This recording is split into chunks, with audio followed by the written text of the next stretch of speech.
What's up, beautiful people? Welcome back to part 3 of our Pokemon Renegade Platinum walkthrough. In the previous video, we battled our rival Dawn for the first time. She chose the starter Pokemon Chimchar. We also arrived at Jubilife City, where we did some exploring. We are going to continue exploring the city in today's episode. And we battled a strange reporter interview lady in the Pokemon Center.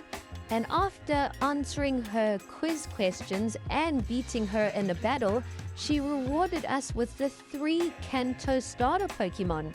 We got given Charmander, Squirtle, and Bulbasaur, which was absolutely insane. In today's video, we're going to continue exploring Jubilife City and see what else there is to do here. And hopefully we can find a gym sometime soon.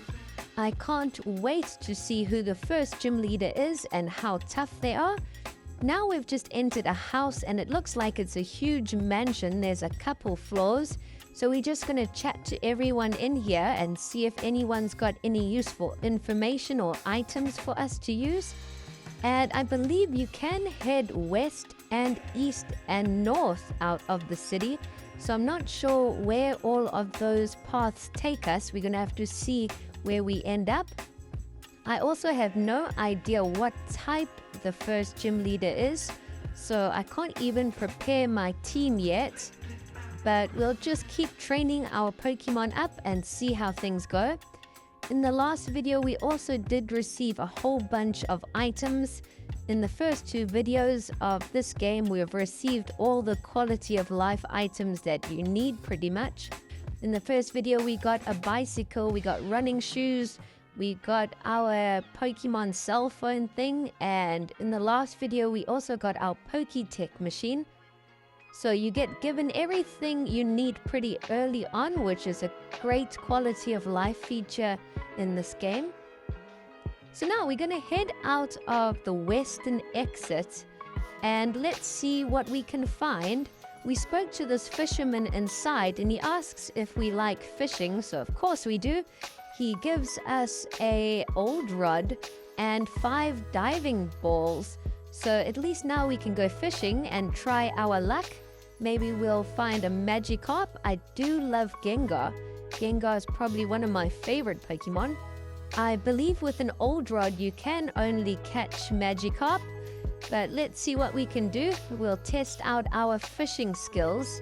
So we cast out our rod and we landed a Pokemon. Our first Pokemon is a Finian. Wow, okay, I wasn't expecting that. I thought we were going to find a Magikarp, but a Finian isn't a bad Pokemon to find. I wonder if this is rare or if it's common using an old rod. Definitely we are going to try and catch it. But I would like to try and get a Magikarp as well. And this Finian is level 10, so it's quite high leveled. We could probably earn quite a bit of experience battling Finians if they're all at this level.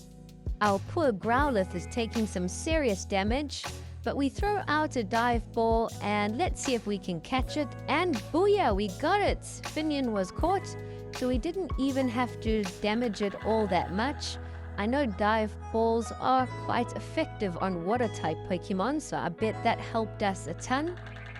Let's try our luck again and see if we can find another Finian or what else are in these waters. We cast out again and this time we got a Magikarp. So excellent, we got to try and catch this one too. I'm not sure if we're going to use Magikarp in our team. We've already got Squirtle. But that's a tough one. What do you guys think? Should I try and use Magikarp and evolve it into a Gyarados? Or keep Squirtle on the team and try get a Blastoise? That is a really tough one. But I think that's enough fishing for this time. We can't really go anywhere else. That's where the route ends. You've got to learn Surf to continue that way. So that's all there is on the western side. Let's head up north now. It looks like we've reached Route 204. So there's also a little patch of water where you can do some fishing here. I don't know if you can find some different types of Pokemon in there. But let's do some exploring and see what we can find on Route 204. There's a few trainers here to take on, so we can strengthen up our team and hopefully find some interesting Pokemon here in the wild. It looks like we've stumbled upon a cave and it's called the Ravaged Path. So I'm not sure where this takes us or how big it is, but let's go and check it out. So here there are 2 items lying on the floor, and we've just encountered a wild Sandshrew, which is also a really cool Gen 1 Pokemon. Hopefully we can catch this and add it to our collection too. Sandslash has always been one of my favorites. We throw out a Pokeball and let's see if we get lucky. We do! Booyah! Sandshrew was caught. Our Pokemon collection is growing really fast. I'm super happy about that. And Sandshrew is a ground-type Pokemon. But now we're going to pick up these 2 items. The one is an Expert Belt, and the other is TM39 Rock Tomb, which is really useful. That's quite a strong attack for ground and rock type Pokemon. But we exit the cave, and now we have bumped into some Team Galactic members. There's 3 of them blocking the path there, so we can't really continue on. I suppose we have to do something else first for them to move out the way. So we go back into the cave, into the Ravaged Path, and we've stumbled across the goofiest Pokemon out there, Psyduck. So we are going to try and catch this. I think either Psyduck or Snorlax. One of those 2 are definitely my spirit animal. Psyduck is just always confused and goofy. It looks like he has high anxiety. And Snorlax just loves to sleep and eat. So that's why I love those 2 Pokemon a whole bunch. Let me know in the comments, what Pokemon do you guys love? Which Pokemon is your spirit animal? But we did catch Psyduck, and now we're going to head back to Jubilife and see what we have missed. I don't know if we explored the eastern side. There was a route to the east of Jubilife. So let's go and explore that now. This is Route 203. And yes, we found Barry, so this definitely must be the right way. And he wants to battle us again.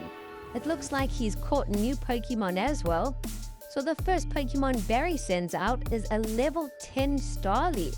Wow, Barry's been doing some training. We sent Shinx out first, and we take a heavy blow from Starly, but luckily Shinx is able to one-shot it. Our Shinx also levels up to level 10, so that's the experience that we needed. And now Barry is going to send out Munchlax. So we were just talking about Snorlax, and now Barry's got a Munchlax. I would love to catch a Munchlax and possibly add it to our team.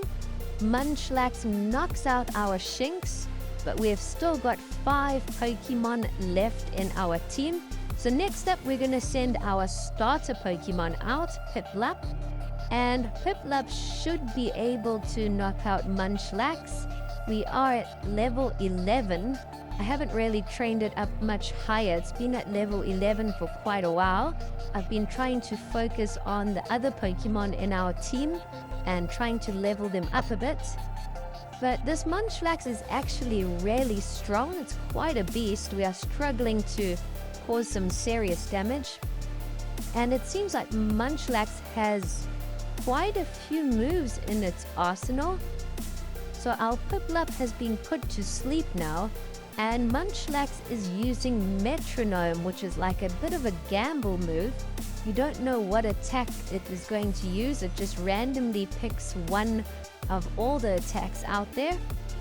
But Munchlax knocks out our Piplup fairly easily.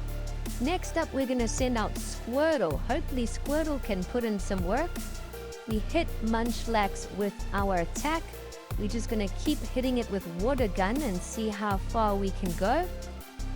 And Munchlax returns fire with a rock attack. We did take a bit of damage, but we hit Munchlax with a critical hit now. So hopefully Squirtle can take out Munchlax and get the W for us. Remember, Barry's still got 1 Pokemon left, which is a starter Pokemon. So we gotta be aware of that too. Squirtle unfortunately got knocked out. Next up, we're gonna send out Charmander, the little fire lizard. Munchlax is pretty weak at the moment. I hope Barry won't use any potions. Our Charmander takes a heavy blow. We almost get knocked out. But Charmander gets the W, knocks out Munchlax, and gets a whole bunch of experience. Charmander levels up to level 11 and wants to learn the move Metal Claw. So that's an interesting one to add on. Now it's time for Barry's final Pokemon, his starter Pokemon Turtwig, which is also now at level 11. I was hoping our Charmander would have had more HP, but Charmander has just been knocked out. But not to worry, we've got another fire type. We've got Growlithe that we have sent out next. We hit Turtwig with a Ember and we leave it burned. Turtwig does heal up a bit holding a berry, but I think Growlithe might have this one. Our fire type moves are super effective. Turtwig's burn is also causing a little bit of damage after each turn too. So it looks like things are not looking good for Barry. Turtwig is in a lot of trouble. And the next thing you know, you withdraw Growlithe and send out Bellsprout. Yes, I didn't show you guys, but we caught a shiny Bellsprout. Our first ever shiny in the game, so I couldn't believe it. I thought we have to add it to our team. We swapped Bellsprout in just to get some experience, and it was a good idea because Bellsprout has now leveled up, and we have defeated Barry. Barry is not very happy, and he says he's going to make his way to the next city and try and take on the first gym leader. And he also gives us experience share. That is the final item that we really needed. It's been so tough to train up our Pokemon because we haven't had any experience share, but I'm so happy that we got it now. At least we don't have to keep swapping our Pokemon around so they all get a bit of experience. We can just equip experience share onto our weaker Pokemon. I am not sure what the shiny encounter rate is in this game, but it might be quite rare. So I was really surprised that we found a shiny in the wild so soon. I do love Bellsprout. It does evolve twice. So I figured let's use Bellsprout in our team. We can try get it to evolve into a Victory Bell. But I think we're heading in the right direction now. We did find Barry, and he did say the next town is going to have the first gym. So hopefully we can reach it soon and take on the first gym leader. We are encountering a whole bunch of wild Pokemon and trainers along this route. So hopefully we can get our whole team up to around level 12 or 13. I think that will be decent for when we arrive at our first gym. It seems we may have made it to the end of the route and there is another cave here. So we might have to go through this cave in order to make it to the next city. So I think we're gonna come and pick up this item and then probably end off the video here and continue exploring the cave in the next one. While walking back to the entrance of the cave, we found an Abra. We definitely have to try and catch this. It's one of the strongest psychic Pokemon. However, it does have the move Teleport, so if you don't catch it, it runs away. And that's exactly what just happened. We'll have to try and catch another one. But that's all it's going to be. Thanks for watching.